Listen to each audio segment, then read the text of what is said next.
Bonjour, bienvenue à l'abbaye de la Grâce.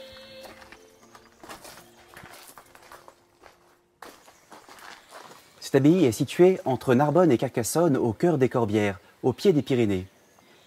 Depuis 1200 ans, des hommes y vivent donnés à Dieu. La communauté a été fondée en 1969 par 4 anciens. Nous sommes arrivés ici en 2004, nous étions une vingtaine. Aujourd'hui, nous sommes une petite quarantaine, dont 20 prêtres. La moyenne d'âge de la communauté est de 43 ans.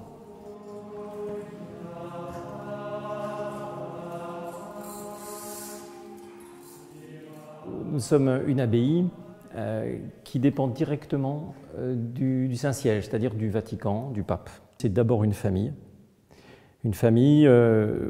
sous le signe de la règle de Saint-Augustin, dont la note principale, c'est l'unité dans la charité. La communauté de chanoines, c'est des communautés de prêtres qui cherchent Dieu, comme tous les autres religieux, qui cherchent à donner du sens à leur vie en cherchant Dieu, et qui sont au service d'une église.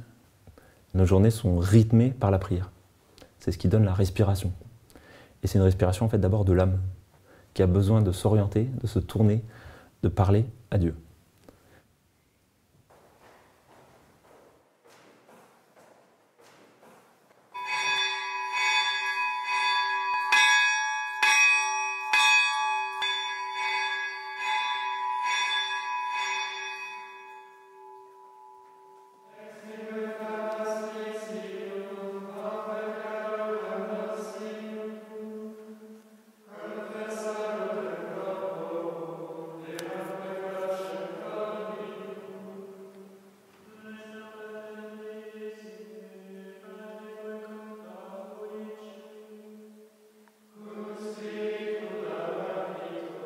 La règle de Saint-Augustin est très courte par rapport à la règle des moines, la règle de Saint-Benoît. Elle laisse beaucoup de liberté quant aux actions.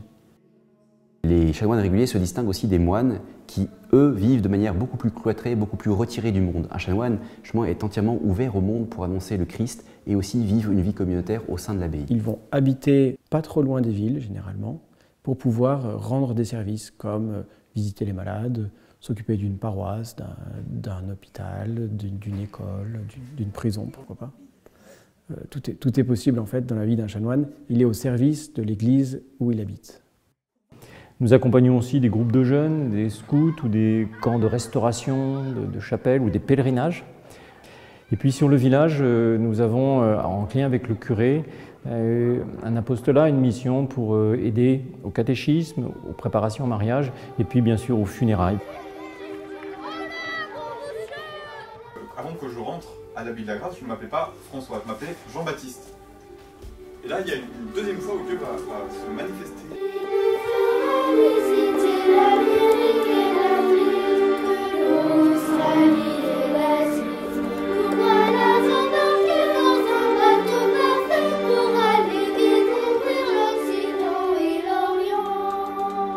C'est chouette. C'est très chouette. Nous avons aussi eu et continuons à avoir des groupes d'alphabétisation justement pour les demandeurs d'asile, pour aider ces hommes et ces femmes à essayer de s'intégrer dans notre pays. Le sport est une manière de les intégrer, de leur parler, de communier avec eux. Pour où on perd cette affaire? Avec le foulard, ici. Alors vous avez pris combien? 1-0 là.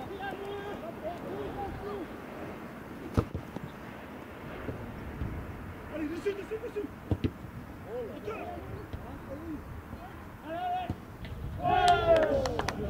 L'abbaye, c'est un peu comme une maison. Sauf que c'est une maison, on est 35, donc c'est une grosse maison. Et dans cette maison, il faut faire tourner la maison.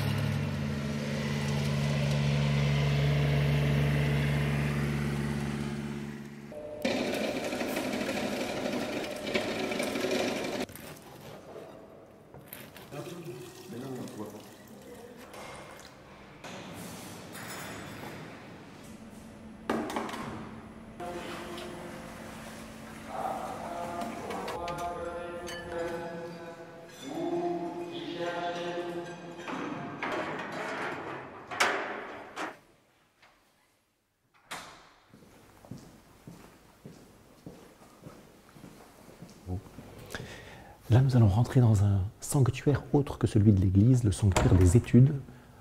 Peut-être des frères travaillent-ils. Donc toujours des livres, des bibliothèques, et puis des frères qui étudient, qui soutiennent des examens, qui présentent des examens, qui soutiennent des mémoires de licence, de doctorat. Au début, quand je suis rentré ici, ce qui m'attirait, c'était d'avoir... je pensais voilà, avoir une vocation de prêtre, et je me disais c'est bien de pouvoir vivre en commun pour se soutenir au quotidien. Et ce que j'ai découvert, c'est beaucoup plus que ça. C'est-à-dire qu'on est vraiment amené au quotidien à grandir dans la charité grâce à nos frères. Et aussi, je m'attendais un peu à ce que chaque journée se ressemble, soit très structurée, un peu toujours la même. J'avais un petit peu peur de ça, de me dire je vais être un papy à 25 ans. Et en fait, ce que je ressens, c'est que vraiment, à travers justement les apostolats, les études, il n'y a pas 2 journées pareilles. Et, en fait, chaque journée, c'est un nouveau défi et c'est des nouvelles rencontres, c'est superbe. Nous avons tous une formation de base pour chanter l'office, pour s'approprier petit à petit cette grande prière qui nous est donnée par l'Église. Quand on sent qu'il y a cette unanimité entre chacun des membres de la communauté, vraiment on fait l'expérience dès ici-bas de ce que c'est que le bien commun, notre bien commun, Dieu, loué, aimé par chacun et par tous. Moi, les moments de détente pour moi les plus importants, c'est surtout la récréation le soir. On peut vraiment se reposer un petit peu d'une journée qui est assez chargée. Donc c'est important aussi d'avoir du sport et des activités détendantes. Un esprit sain dans un corps sain.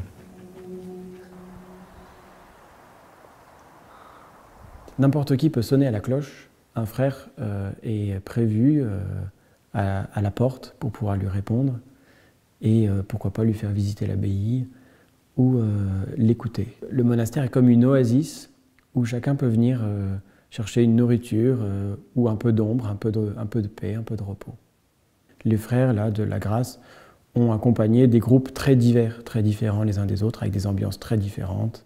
Certains très pratiquants, d'autres beaucoup moins pratiquants.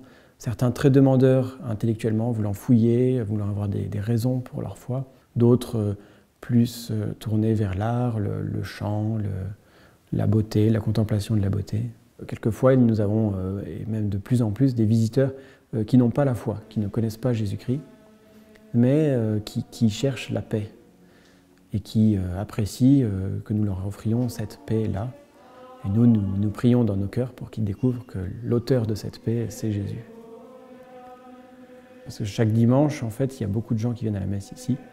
Et les dimanches, comme dimanche dernier, il y a 50 ou 100 personnes qui assistent à la messe devant un écran en dehors de l'église, en fait, dans le cloître.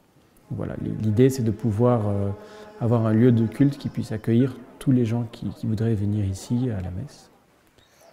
Depuis plus de 15 ans, nous restons à l'abbaye, mais ici s'ouvre vraiment le chantier le plus important que nous n'avons jamais porté. Un chantier extrêmement symbolique et aussi très onéreux financièrement. Depuis janvier 2019, nous avons entamé la première phase des travaux. Il y aura 3 phases dans ce grand relèvement, la tour, les absidioles, plus exactement le transept ruiné, et enfin l'église.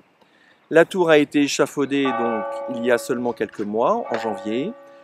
Nous avons en priorité voulu la mettre hors d'eau. La tour est devenue une tour de défense à la Révolution française. Nous voulons désormais qu'elle retrouve son charisme premier, celui de clocher, c'est-à-dire appeler les gens sur ce lieu pour se reposer et retrouver la paix. C'est un projet qui nous dépasse. Nous l'avons parfaitement compris lorsque nous avons acquis l'abbaye en 2004. Nous ne sommes que des dépositaires d'un bâtiment que nous voulons transmettre aux générations futures, revivifié et embelli.